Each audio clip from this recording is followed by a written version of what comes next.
Halo guys, selamat datang kembali di channel Irfan Akbar 67. Seperti biasa di video kali ini gue mau bahas lanjutan anime. Ya, yang mau gue bahas ini adalah lanjutan anime Youjo Senki, yang tentunya berdasarkan novelnya yaitu volume 6. Dan video ini adalah part satunya. Video ini adalah kelanjutan dari video sebelumnya. Jadi buat kalian yang belum nonton video pembahasan yang sebelumnya, kalian tuh bisa nonton videonya terlebih dahulu. Video ini juga isinya tuh udah jelas spoiler untuk lanjutan animenya. Jadi buat kalian yang gak suka spoiler, kalian bisa close video ini. Sebelum kita mulai, gue di sini mau ngingetin lagi ke kalian, jangan lupa untuk subscribe channel ini. Dan jangan lupa juga untuk nyalain loncengnya supaya kalian dapat notif kalau channelnya update video terbaru. Oh ya, buat kalian yang mau support gua, kalian tuh bisa langsung aja gabung dan join ke membership, atau bisa juga ngasih jajan via super chat, atau bahkan lewat link Saweria yang ada di deskripsi maupun komentar video ini. Gua juga di sini mau ngasih tahu ke kalian kalau gua tuh punya channel khusus yang bahas lanjutan manhwa. Jadi buat kalian yang suka sama komik Korea ataupun komik Cina, kalian tuh bisa langsung aja mampir ke channel gua yang satunya, yaitu Irfan 67. Oke, tanpa basa-basi lagi, langsung aja kita mulai ke ceritanya. Saat ini musim dingin telah tiba. Tanya di sini kesal karena musim dingin akan sangat merepotkan untuk perang. Karena gimana pun juga banyak persediaan yang harus dipenuhi supaya bisa bertahan di musim dingin. Saat ini Tanya dibuatin kopi sama Fisha. Kopi itu bisa dibilang adalah kopi yang enak dan tentunya berbeda dengan kopi militer. Tanya di sini nggak nyangka kalau pemerintah tuh bakal memberikan kopi seperti itu kepada camp grupnya. Ya, di sini walaupun senang, Fisha tuh di sini terlihat kecewa sama para petinggi.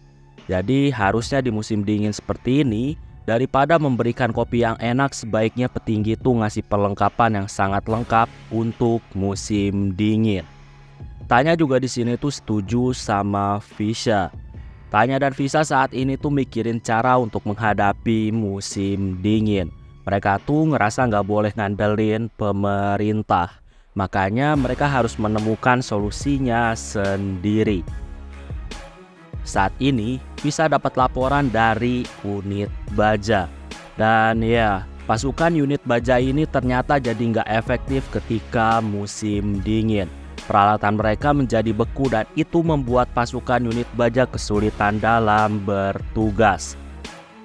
Saat ini Tanya dan Ahrens pun ngobrol melalui telepon. Mereka tuh di sini ngobrolin soal solusi tank baja yang saat ini rusak karena salju. Ya, jadi tank dari unit baja saat ini tuh banyak yang rusak di musim salju. Dan sekarang tuh bengkel-bengkel tank ternyata juga lagi menangani banyak tank yang rusak. Makanya sekarang tank milik pasukan Tanya tuh masih belum diperbaiki karena dibawa ke bengkel pun pasti harus antri sangat panjang. Saat ini Ahren ngasih tahu solusi sementara. Ahren di sini ngerasa sebaiknya setiap tank tuh dipasang diesel anti beku. Jadi hal itu tujuannya supaya nggak rusak karena salju.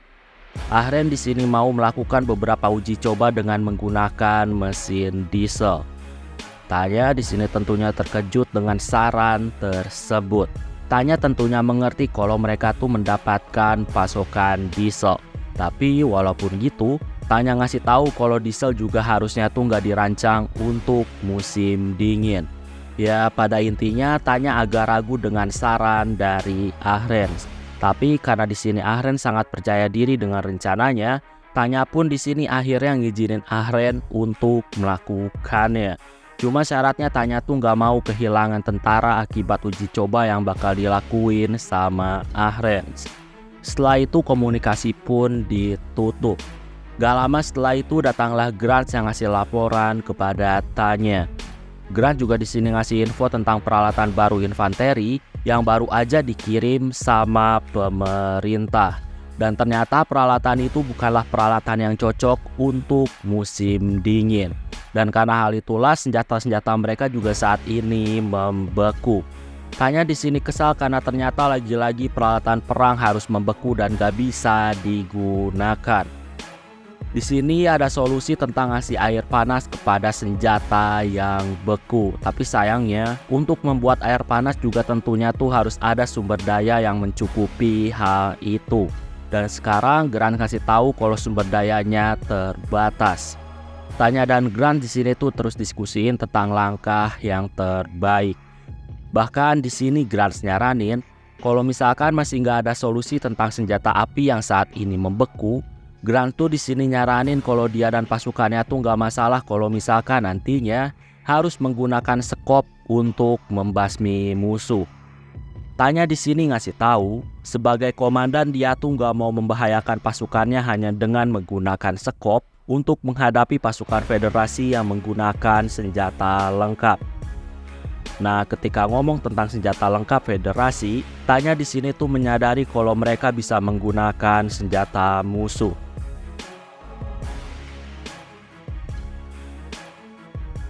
Saat ini setelah diselidiki, senjata-senjata sitaan milik musuh tuh ternyata sangat mudah dibongkar.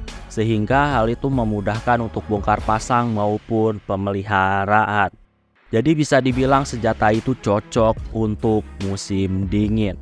Karena sangat mudah dibongkar pasang maupun pemeliharaannya. Tanya di sini ngerasa kalau kekaisaran tuh harusnya merubah jenis senjata yang mereka miliki. Karena gimana pun juga senjata kekaisaran tuh saat ini terlalu rumit. Tanya saat ini juga mendengar laporan-laporan tentang lokasi senjata musuh. Tanya pun di sini merintahin Mayor West untuk segera melakukan penjarahan. Tentunya Tanya menjelaskan detail alasan kenapa harus melakukan penjarahan terhadap lokasi senjata musuh. Ya, penjarahan tuh nggak melanggar hukum internasional. Dan itu bisa dilakukan selama yang dijarah adalah properti negara musuh dan bukan milik pribadi. Nah, di sini Tanya tuh melihat celah dari hukum tersebut. Jadi karena sekarang yang bakal dijarah adalah penganut komunis, itu artinya semua properti adalah milik negara dan bukanlah milik pribadi. Jadi menurut Tanya, harusnya menjarah apapun di negara komunis itu bisa dibenarkan karena penganut komunis menganggap semua properti adalah milik negara, gak ada yang milik pribadi. Tanya juga di sini menyuruh Visha untuk ikut dalam rencana tersebut karena Visha tuh sangat mengerti bahasa federasi. Tanya juga sekarang tuh bakal merintahin pasukan lain untuk mensupport pasukan West. Tanya juga saat ini ngasih perintah jangan sampai pasukannya tuh menembaki warga sipil. Tanya juga nggak mau ada kekejaman berlebihan. Ya, jadi Tanya tuh mau nunjukin image ke warga federasi kalau kekaisaran tuh adalah musuh yang baik dan gak suka kekejaman. Ya, dengan perlakuan yang baik, warga federasi tuh pasti bakal meragukan alasan negaranya tuh bisa menyerang kekaisaran. Jadi bisa dibilang itu untuk membangun image yang baik di warga federasi. Saat ini ada diskusi di negara federasi. Saat ini Loria nanya ke ketua komite resisten. Loria tuh di sini mau kalau ketua komite tuh ceritain tentang kekuatan kekaisaran. Di sini ketua komite cuma bilang kalau kekuatan musuh masih dianalisis. Ya intinya ketua komite tuh seperti menyembunyikan kebenaran, makanya jawabannya tuh sengaja ambigu. Di sini ada beberapa perdebatan. Ya intinya Loria tuh membuat komite resisten tuh terdesak karena ketidakmampuannya dalam menjalankan tugas dan malah mencari-cari alasan pembenaran. Loria di sini yang kesal, dia pun akhirnya mengusir komite resisten dari rapat dan menganggap pria itu sebagai pengkhianat. Di sini Loria lanjutin rapatnya. Di sini tuh ada pembahasan tentang kekaisaran dan dewan pemerintahan atau separatis federasi yang kemungkinan saling bekerja sama. Loria pun di sini udah membuat keputusan tentang apa yang harus dia lakuin. Dan dia tuh mau menguji apakah kekaisaran tuh beneran bekerja sama dengan para separatis atau enggak. Di sisi lain, saat ini karena federasi udah membentuk sekutu dengan negara-negara lain, Drake sama Mikhail pun kali ini ditempatkan di daerah yang sama dan saat ini mereka tuh lagi diskusiin tentang perang. Ya, mereka tuh sekarang menunggu perintah atasan. Di sisi lain, Tanya saat ini dapat laporan tentang 3 batalion federasi yang udah mulai memasuki wilayah separatis federasi yang menjadi sekutu kekaisaran.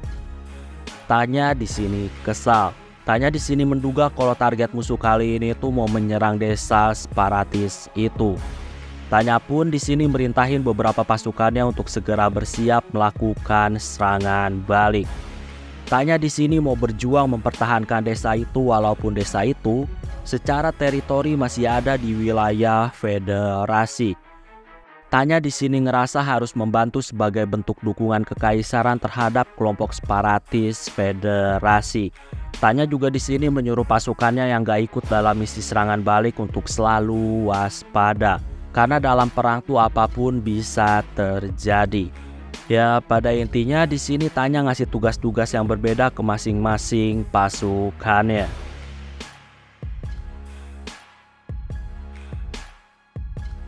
Tanya saat ini mikirin tentang alasan kenapa federasi sekarang tuh menyerang dengan banyak pasukan. Padahal musim dingin baru aja dimulai. Ditambah lagi federasi itu udah digempur jadi harusnya mengalami banyak kerusakan dalam perang sebelumnya. Jadi ya harusnya federasi itu nggak mungkin menyerang dalam waktu yang dekat. Tapi ternyata sekarang federasi malah melakukan penyerangan. Tanya di sini tuh masih terus berpikir tentang apa tujuan federasi. Tanya juga saat ini mendapatkan banyak informasi terbaru dari medan perang. Saat ini Tanya sangat kesal karena ternyata yang menyerang tuh ternyata nggak cuma tentara federasi. Ternyata ada juga tentara Commonwealth yang ikut membantu tentara federasi. Tanya saat ini berpikir, dia tuh takut kalau misalkan pasukannya terlambat datang ke desa. Dan kalau misalkan itu yang terjadi, nantinya tuh malah menyebabkan separatis tuh nggak percaya kepada kekaisaran. Di sini Tanya tuh udah membuat keputusan.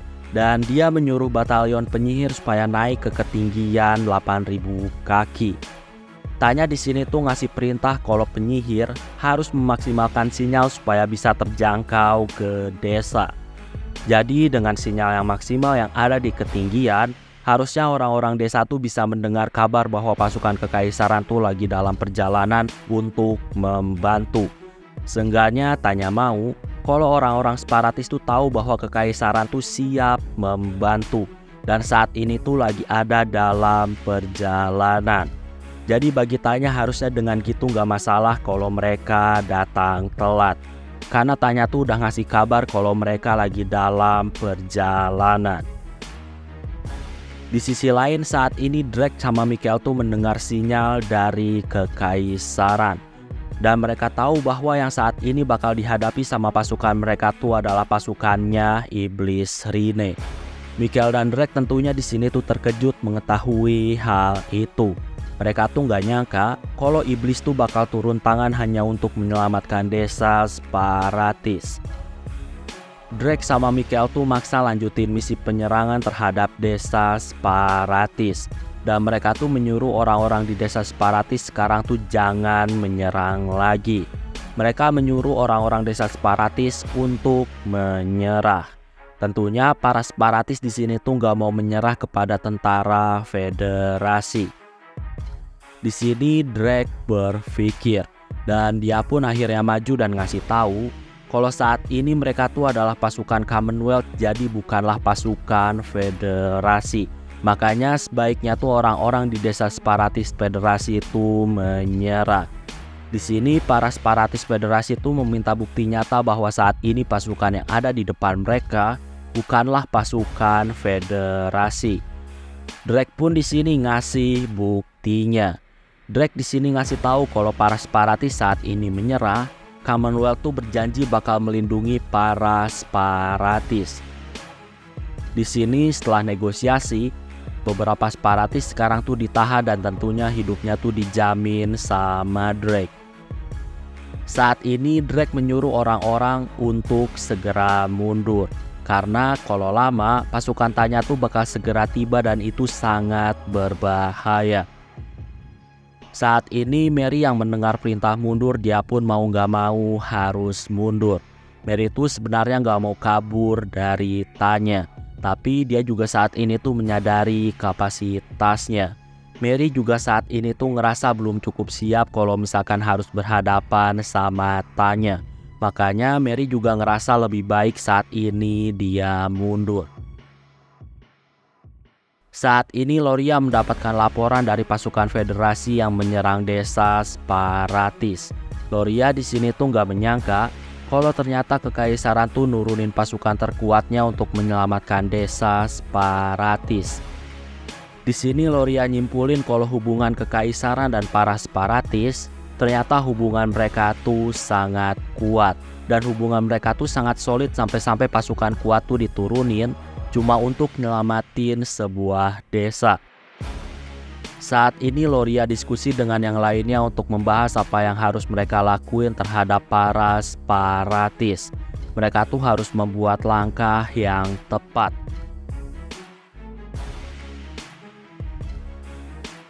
Di sisi lain saat ini, Drake terkejut ketika tahu kalau ternyata tahanan separatis yang menyerah kepada Commonwealth, ternyata sekarang para tahanan itu diserahkan kepada Federasi tanpa sepengetahuannya. Drake saat ini tentunya protes keras kepada Mikhail dan dia tuh meminta para tahanan itu untuk dikembalikan kepada Commonwealth. Di sini terjadi perdebatan antara Drake dan Mikhail. Mikhail tuh di sini ngasih tahu kalau para separatis itu adalah orang-orang Federasi. Jadi biarlah Federasi yang mengurusnya.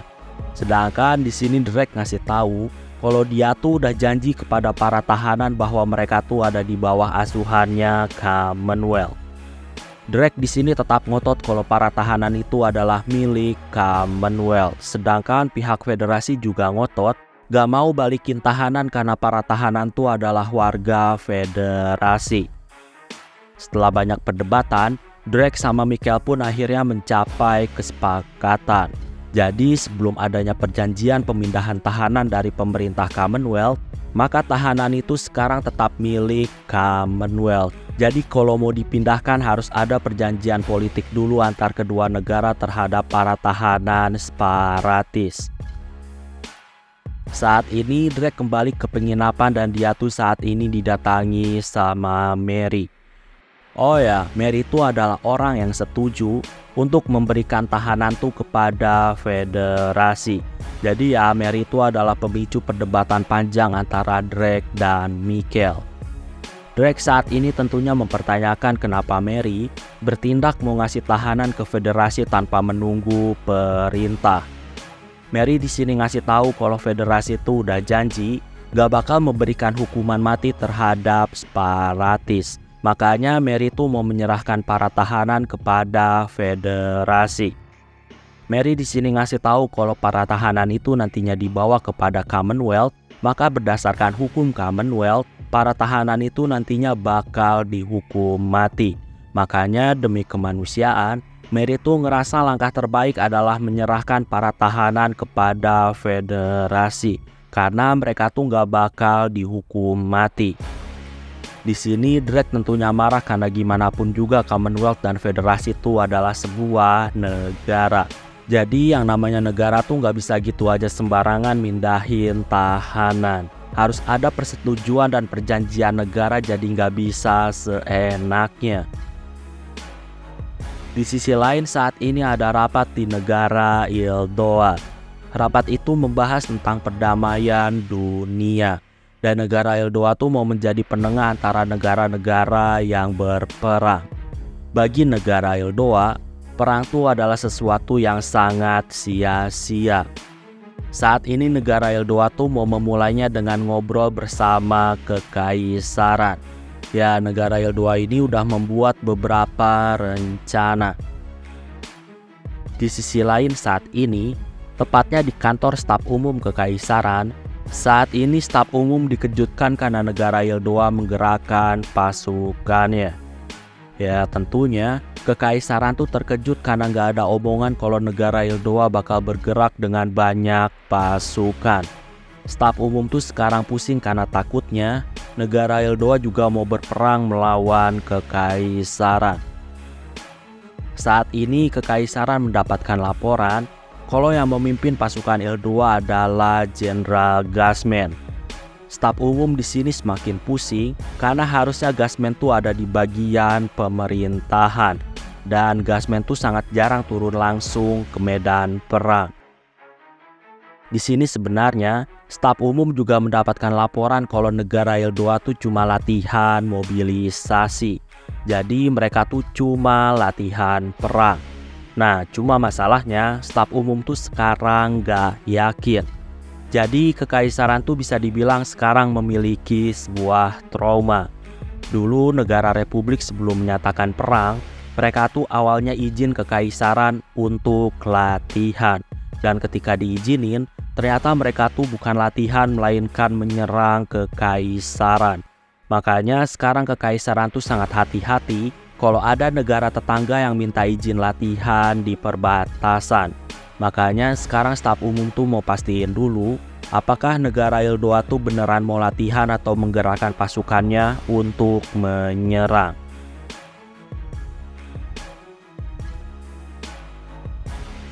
Saat ini staf umum mendapatkan banyak informasi. Dan ya, informasi-informasi itu mencapai kesimpulan kalau negara Eldoa tuh cuma melakukan latihan. Makanya mereka tuh menggerakkan tentara mereka. Nah, di sini walaupun informasi-informasi itu udah dikonfirmasi mengarah kepada latihan, staf umum masih tetap gak percaya 100%. Jadi masih ada keraguan di staf umum. Dan staf umum sekarang tuh melakukan beberapa tindakan pencegahan. Staf umum terus diskusi tentang apa yang harus mereka lakukan sebagai tindakan pencegahan dalam mengatasi negara Eldoa. Di sisi lain, Zetaur sama Rudersdorf seperti biasa diskusi berdua untuk membahas langkah terbaik yang sebaiknya mereka ambil. Di sini ada obrolan tentang menggunakan pasukan camp group milik Tanya. Mereka berdua juga di sini diskusiin untuk menurunkan Lergen dalam mengatasi masalah yang sekarang. Di sisi lain saat ini Tanya mendapatkan laporan tentang pasukannya yang bakal dipindahkan ke ibu kota. Tanya di sini tentunya terkejut dengan laporan perintah yang mendadak. Tanya di sini masih nggak ngerti kenapa saat ini harus ke ibu kota. Ya walaupun gitu, gimana pun juga Tanya harus melakukan perintah itu. Dan dia pun saat ini langsung ngasih tahu pasukan camp grupnya. Tanya juga sekarang tuh punya firasat gak enak. Tanya tuh di sini meyakini kalau tugas di ibu kota tuh bakal lebih berat daripada tugasnya yang sekarang. Tanya saat ini tuh harus segera mempersiapkan dirinya untuk gak istirahat.